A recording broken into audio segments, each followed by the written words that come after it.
बिस्मिल्लाहिर्रहमानिर्रहीम अल्हम्दुलिल्लाहि रब्बिल आलमीन वस्सलातु वस्सलामु अला ख़ातमिल अंबिया वल मुरसलीन। इस वक्त इस्लाम और पूरी दुनिया के मुसलमान एक तहज़ीबी कशमकश का शिकार हैं। मग़रिब जो है वो आलम इस्लाम पर अपनी तहज़ीब मुसल्लत करने के लिए सर तोड़ कोशिशें कर रहा है और हमारे मुस्लिम मुआशरे में बहुत सारे उनके मुआमिन ऐसे हैं कि जो खुशी से या मजबूरी से या किसी भी हवाले से मग़रबी तहज़ीब को वहाँ से लेकर मुसलमानों के अंदर उसको फैलाने की, पहुँचाने की, उसकी तरवीज और इशाअत की कोशिश कर रहे हैं। तो इस तनाज़ुर में मुख्तलिफ़ ज़मानों में मुख्तलिफ़ अवामिल, असबाब और मुख्तलिफ़ चीज़ें जो है वो वहाँ से हवा की तरह मग़रिब से आती हैं और हमारे यहाँ वो चल जाती हैं। कुछ वक्त के लिए हम लोग उस पर सोचते हैं, बोलते हैं और कुछ वक्त के बाद जो है वो हमारा जोश और जज्बा ख़त्म हो जाता है और मग़रिब जो है वो अपनी तहज़ीब मुसल्लत करने में, अपना वो एटम यहाँ पर फैलाने में कामयाब हो जाता है और कुछ वक्त के बाद फिर एक नई चीज़ आ जाती है और फिर उस पर बात शुरू हो जाती है। अभी इस वक्त हम जब 2022 से चल रहे हैं तो अभी तक हम मखलूक तालीम की सोच से बाहर नहीं आए, इसी तरह औरतों की जो आज़ादी है उस तसव्वुर से बाहर नहीं आए, यहाँ तक कि अब हमारे ऊपर एक ऐसी चीज़ लाई जा रही है कि जिसको हम कुछ समझते हैं, कुछ नहीं समझते और कुछ बोलते हैं, कुछ नहीं बोलते। उस एटम का नाम है ट्रांसजेंडर एक्ट और ये 2018 में तकरीबन हमारे यहाँ इस पर वर्किंग हुई और उस वक़्त की हुकूमत ने बड़ी खामोशी के साथ और जो मुक़न्निन है उनके मसरूफ़ियत के ज़माने में एक खुशकुन अल्फाज के साथ यहाँ पर लाए, फैला दिया, बता दिया और उसके बाद जो है पास करवा दिया। फिर उसके बाद हमारे जो सेनेट है ईवान आला, वहाँ पर भी इस पर बहस हुई। अब इस वक्त जो है वो इस्लामी नज़रियाती कौंसल के अंदर भी उस पर बहस जारी है और सुप्रीम कोर्ट की शरिया अपील बेंच उसके अंदर भी दरख्वास्त दायर की गई है कि ये कानून सुप्रीम लॉ जो कुरान करीम है उसके ख़िलाफ़ है, लिहाजा इसकी रोकथाम का इंतज़ाम किया जाए। इस हवाले से तीन चीज़ें हैं जो हमें करने की हैं। उनमें से सबसे पहले तो बाशऊर अहले इल्म और तालीम याफ्ता तबका है, इनके ज़िम्मा लाजिम बनता है कि इस एक्ट को पढ़ें, समझें। इसके नुकात में से जो इस्लाम के ख़िलाफ़ हैं ये इसी तरह वो मग़रबी तहज़ीब को परवान चढ़ाने के लिए हैं और इस्लामी तहज़ीब के ख़िलाफ़ हैं और आने वाले वक्तों में हमारी आने वाली नस्लों के लिए उनका नुकसान है। इसको समझ कर, पढ़ कर, इस पर जिसको लिखना आता है वो लिखे, जिसको बोलना आता है वो बोले, जिसको आगाही और शऊर देने का काम है वो करे। उसके अंदर हमारे असाज़ा भी शामिल हैं और हमारे कलमकार भी शामिल हैं और इसी तरीके से हमारे जो साहिब मिंबर और साहिब महराब हैं उन हज़रात भी कोशिश और काविश इसके अंदर शामिल है कि वो अपने ताईं, अपने तलबा में, अपने इदारे में, अपने नमाजियों में, अपने सामईन में और इसी तरह जो लिखारी हैं वो अपने क़ारीन के अंदर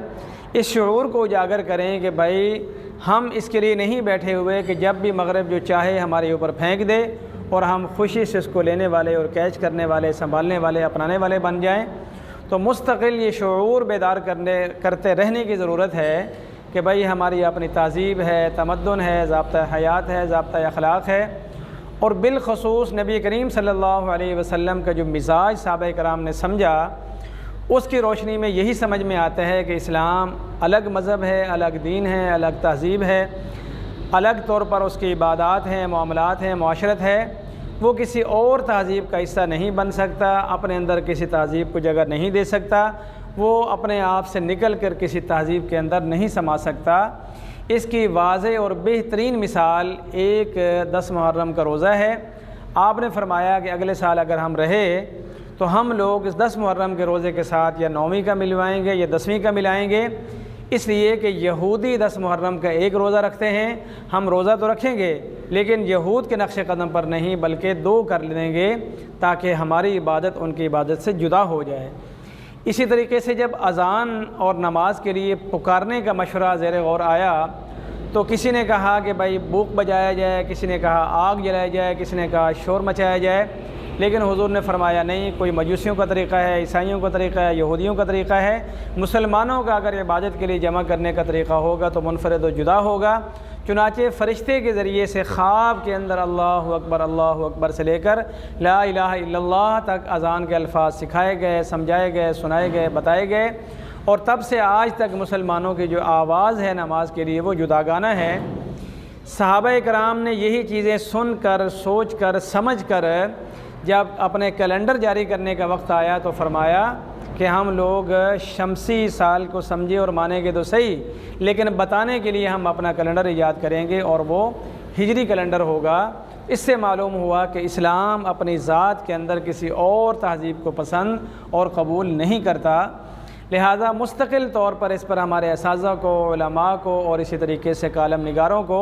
लिखने की, बोलने की और शऊर को लगातार आगे बढ़ाने की ज़रूरत है। इसी तरह मुहक़्क़ीन जो तहक़ीक़ के मैदान में मौज़ूआत लेते हैं तो अगर वो इस्लाम की तहज़ीब को मुस्तकिल मौज़ू बनाकर तसलसल के साथ इस पर लिखें और लिखवाएँ तो इंशाअल्लाह अच्छा होगा। दूसरे नंबर पर हमारे जो कानून बनाने वाले हज़रात हैं, मुक़न्निना हैं, MNAs हैं, MPAs हैं, जो असम्बली में बैठकर कानून बनाते हैं, तो उन्हें भी कम से कम ये शऊर रखना चाहिए कि वो ख़ुद भी मुसलमान पैगम्बर की उम्मती और जिन लोगों ने उनको बतौर नुमाइंदा यहाँ पर भेजा है उनकी भी अक्सरियत मुसलमान और आपके उम्मती, कुरान के मानने वाले, कुरान के पढ़ने वाले। अफसोस ये है कि अगर कोई ईसाई हमारा मेंबर पार्लिमान या कोई हिंदू अगर कोई बिल पेश करे तो उस पर हमें सोचने की भी ज़रूरत होती है, बोलने की भी ज़रूरत होती है। लेकिन अफसोस होता है कि हमारा पक्का सच्चा अच्छा मुसलमान जो नमाजी भी है, हाजी भी है, रोज़ेदार भी है, ज़कात देने वाला भी है, वो आकर बिल पेश करता है। कायमा कमेटी भी सारे मुसलमानों की, उसके बाद हमारा स्पीकर असम्बली भी मुसलमान, सदर ममलिकत भी मुसलमान। लेकिन जब बिल पेश करने का या पास करने का वक्त आता है तो मालूम होता है कि वो यहूद व हुनूद के आलाकार हैं, उनकी ज़बान बोलते हैं, उनकी बोली बोलते हैं और उन लोगों का जो दिल और दिमाग है वो हमारे मुसलमान भाई की ज़बान से निकलता है। तो उन्हें भी अपनी क़ब्र, आखरत और कल पैगम्बर अलैहिस्सलाम के सामने जवाबदेही का सोचना चाहिए कि हमने कल नबी के सामने पेश होना है और सवालात अंबिया ने हमसे पूछना है कि आपको हमारी उम्मतियों ने जो एक ओहदा दिया था, क्या इसलिए आपको बड़ा मनसब दिया था कि आप यहूद व हुनूद की बोली बोलें, उनकी तहज़ीब को परवान चढ़ाने के लिए आप आलाकार बने? इसके साथ साथ हमारे जो हल्के के अवाम हैं उन्हें भी 2 मिनट निकाल कर अपने MNA साहब का दरवाज़ा बजाना चाहिए, उनके दफ्तर में और डेरे में जाकर अर्ज़ करना चाहिए कि चौधरी साहब, हमने आपको अपना मुसलमान भाई समझकर इस्लाम और मुल्क के अपनी नस्ल नौ की हिफाजत और दिफा के लिए आपको मेंबर बनाया। आप हमारे वोटों पर जाकर कौमी असम्बली के मेंबर बने। आपके हाथ से, आपके होते हुए, आपके ज़बान से, आपके वोटों से ऐसा बिल पास हो जाता है जो हमारी नस्ल नौ को भी बर्बाद करता है, हमारी ताज़ी को भी ख़राब करता है और गैर मुस्लिमों के सामने हमें तुम जैसे लोगों की वजह से शर्मिंदगी का सामना करना पड़ता है। अगर हम 2 बार या 4 बार इन लोगों से जाकर सिर्फ़ पूछ लेंगे, लड़ने की, मारने की, एहतजाज की, झगड़े की ज़रूरत नहीं, ना धमकी की ज़रूरत है, सिर्फ़ एक सवाल, तो कम से कम जो है वो अगली दफ़ा जिस वक्त खुदा न खास्ता को ऐसा इक़दाम उठाया जाएगा तो हमारे मेंबर को थोड़ी सी शर्म आएगी, हया आएगी कि कल शाम जब मैंने अपने इलाके में जाना है तो 10 बंदे अगर मेरे दरवाज़े पे आ गए कि जनाब अब्दुल्ला साहब, आप नाम के माशाअल्लाह के बंदे लेकिन काम के आप यहूद व हुनूद के ग़ुलाम लगते हो, तो हमारा सवाल इंशाअल्लाह उनको शर्मिंदा करेगा और वो कहीं लिख कर या बोल कर इंशाअल्लाह हमारी ताकत पर उनके अंदर जुर्रत आएगी और वहाँ बता सकेंगे कि मैं मुसलमानों को नुमाइंदा हूँ, किसी मगरबी ताकतों का आलाकार नहीं बन सकता, लिहाजा मेरे होते हुए ना ये बिल पेश हो सकता है, ना पास होता है और ना ही कानून का ये हिस्सा बन सकता है।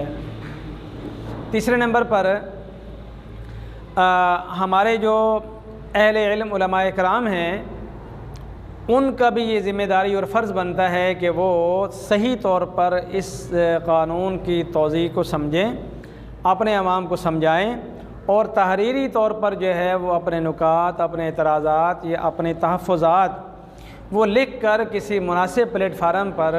भिजवा सकते हैं। इस्लामी नज़राती कौंसिल को ख़त लिख सकते हैं। इसी तरह अपने अपने इलाके में, अपने अपने हलक़े में एहतजाज रिकॉर्ड करवा सकते हैं। प्रेस क्लब्स के सामने जाकर 10, 20, 100, 200 अफराद जाकर बैठ सकते हैं और उनके सामने ये चीज़ ला सकते हैं कि भाई हमारे जीते जी हम अपनी नस्ल को ख़राब करने के लिए ऐसा कोई एजेंडा कामयाब नहीं होने देंगे जो हमारे नस्ल को बर्बाद करता हो। इसके जो मुज़मरात हैं, उसकी जो बारीकियाँ हैं, उनको सही तौर पर समझने की भी ज़रूरत है। जिसका हासिल और ख़ुलासा ये है कि भाई अगर ये कानून पास हो जाता है तो लोगों के इख्तियार में आ जाएगा कि वो अपनी जिन्स के इंतखाब में, तायीन में कानूनी चाराजोई करके